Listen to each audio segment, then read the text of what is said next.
we are. Nice to meet you anyway. Thanks.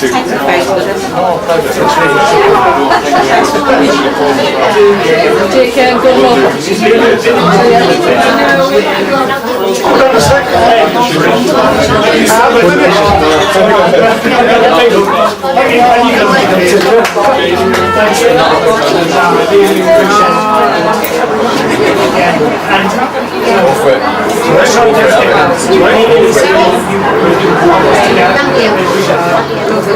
The meeting. This is about my psychiatrist who I went to meet. The meeting. Yeah, I went to see the psychiatrist recently. Last meeting never happened. He had blacked me in the street. I wanted to ask him what was happening about the meeting. He just blanked me and talked into his mobile. Secret things and words. Then at the new meeting I asked him why he blanked me out in the street. Very hush hush, he said. I work for a secret government organisation, he said. Very hush hush. I am their top operative, he said. One day we will take over the world, he said. Is it criminal related biz, I asked. Yes, he said, I can say no more. Very hush hush, he said. I have superpowers, he said. Very hush hush. You might have thrown my colour.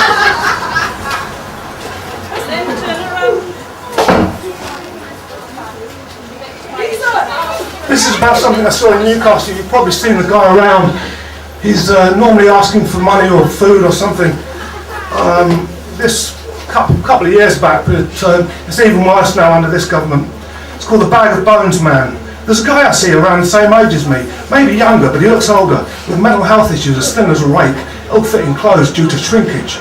I see him around the city centre. Recently he had many months beard on him, hair that was wild and long, that had not been cut or washed for months. Just going up to people and saying he had not eaten for 5 days. Can they spare any change? I often see him just sitting at the bus stop, up the road, not waiting for the bus. He just sits there as thin as a rake, waiting for nothing to ever happen. For the best, anyhow. Maybe he failed the Atos test, or has to pay the bedroom tax, due to being unable to move. Saw him at the city centre bus stop, as thin as a rake. His body was twitching. His right arm would fly up, like a Nazi salute, as if he couldn't help himself, and then lower. And then he would rub his mouth, as if he couldn't help it. And this was repeated many times, like a cartoon man stuck on repeat, as if he couldn't help it.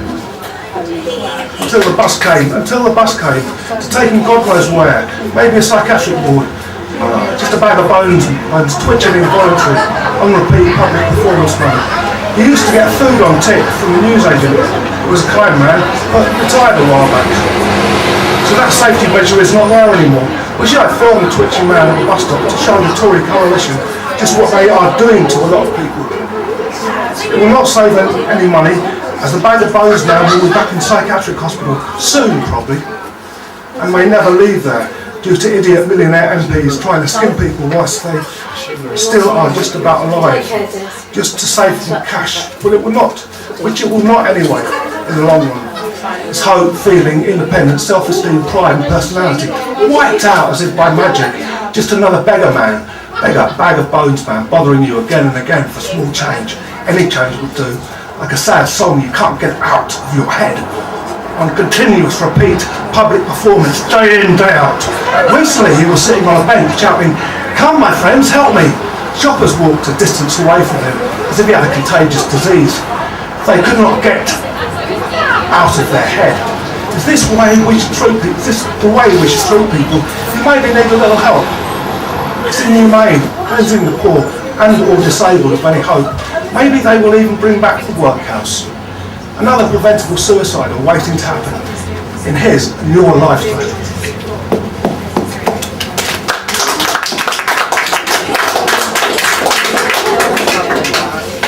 This is a news story I saw. It was about quite a while ago now. Local news item. Disability living allowance payments are being stopped, renamed and cut. One computer test does not take into account how they are these certain days, mental ill health wise. Another is, can you move this pen, sit up and walk in a straight line, brush your teeth in an orderly fashion, say yes sir, no sir, 3 bags, 4 sir. A man explodes himself to bits in his cheap car, on some isolated small country road in drizzling rain. People say he kept himself to himself. The newsagent said he visited, but not very often. Seemed pleasant enough, never said too much, although he said he had looked worried recently. The newsagent was the star witness to the guy's life. No one knew his name, as he hardly ever spoke, or even said boo to a goose or a ghost. Police said he had mental health, wiped away the pain of Thier tissue issues, was working as a volunteer in a charity shop, but perhaps could do that no longer, as he had to find full-time paid work that is not there anyway. They said he did his bit for the local community and this big, small-minded society. They said he was not planning to hurt anyone else. From the suicide note they found in his flat, they did not read out the suicide note, but they never do they? They said they were not sure where he had bought the homemade explosives. A garden centre, perhaps, from special opportunity. They never said if he had employment for the new disability non-mindful test, or had gone to one, and maybe been rejected as not having any mental health disability. They never really said anything about the new can you sit up straight, say yes sir, no sir, 3 bags for sir, disability test. They never do. Do they?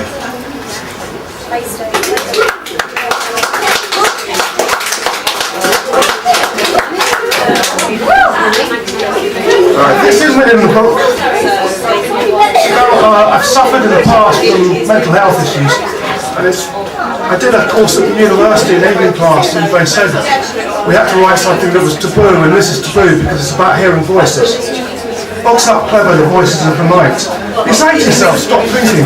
That's the answer, no more mind battles. Just you, the drinks and music, the computer and the night. Shut out everything except the night. Box up clever, the voices of the night. But they will edge their way in, they always do. They always find a way. They seem a lot smarter than you, more streetwise, cooler, even upbeat. Afraid into your loneliness, although you never seem to know when to stop. Always arguing. They never seem to know when to stop. Always arguing, swearing filth at you. They would go on forever and do some nights. You think you hear them sometimes. The depth of the night is like a wire mesh around your brain. You fine-tune it to receive every noise, animal, car screech, as though it was from inside your night echo mind, rather than outside. You fine-tune yourself to incoming sarky loose chatter in the head, who are fighter planes, battleships, mine missiles, battalions. Your mind's a balloon floating, not here or there, or somewhere you know where to find. You know you would find it. Put a finger on it, nudge it back into shape. The booze is the blocker of loneliness, feelings, voices, and the night is drink's companion and yours. You never get barred from the night, never. The night becomes like an escape, a life shoot, parachute jump into another world beyond reason, alienation, incomprehension. Finally you in the world of the night. Voices, drink, feel at once, then have pieces found. You have given in to the voices in the night. The computer says you have a friend, so you think, right, the computer says something. The loneliness of the night makes you feel the opposite of lonely. This loneliness, this hazy worldview is now your only friend. All of it, every dark, lazy, chattering, mad, fat-pissed corner. The TV buzzing its damn interference, the cat hissing their sex love cries in painful surrender. Your empty packets of mind meds and bottles of alcohol lie around like forgotten things you should have done and said, put right, organised into a cold, hard day dream reason, tied it up like a submission depleted, coming up for air.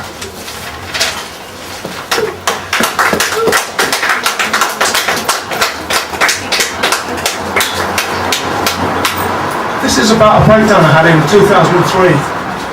It's difficult to write, but I think it's important because this does happen to people. It's called My Trials as Jesus, Mark 2. I had a schizophrenic breakdown in 2003, started hearing different voices talking to me. They were not real, it was not because of drink, it was not drinking much. Ended up thinking I was dead or in heaven or purgatory. Over a 2-week period, lost any sense of reality, hardly ate or slept. Had to get out, went to Tynemouth Beach on the metro. Don't know why, hardly ever go there. Overhead a helicopter was hovering, like in a film noir, written in big letters on sand with the words, "Hello, Rich."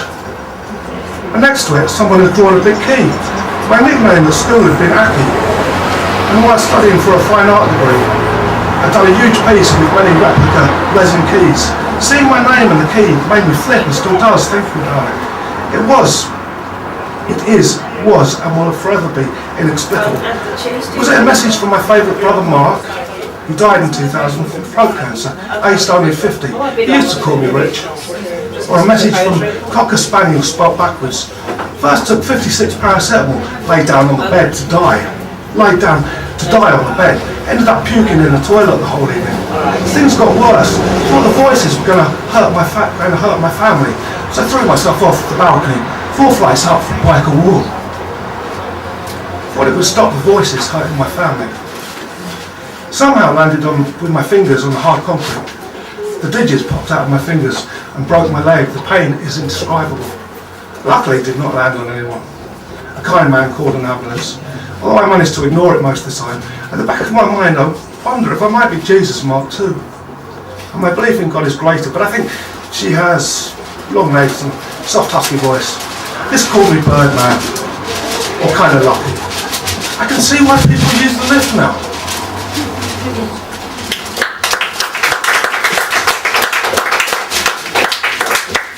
Right, this is one recent one, but it's not mental health related.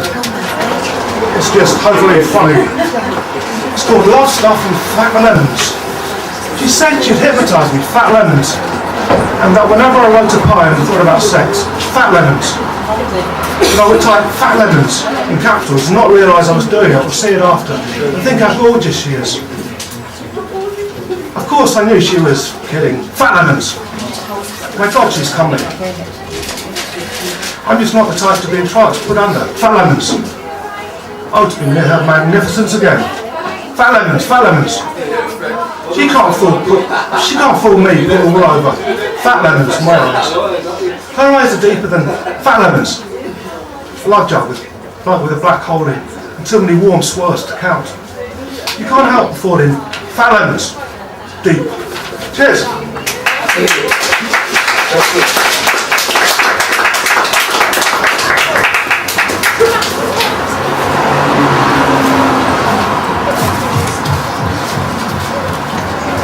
Thanks again to Richard. Woo! Thank you.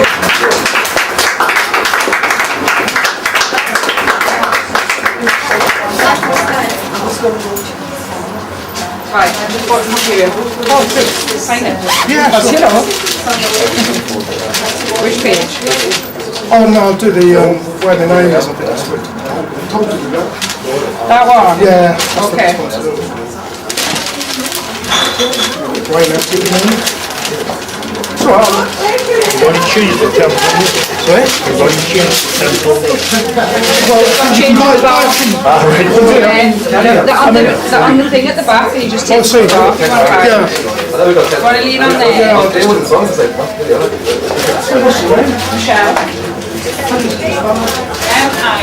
Because you're looking very broken. You're really great, but it's there and here. I think you're really great to get there.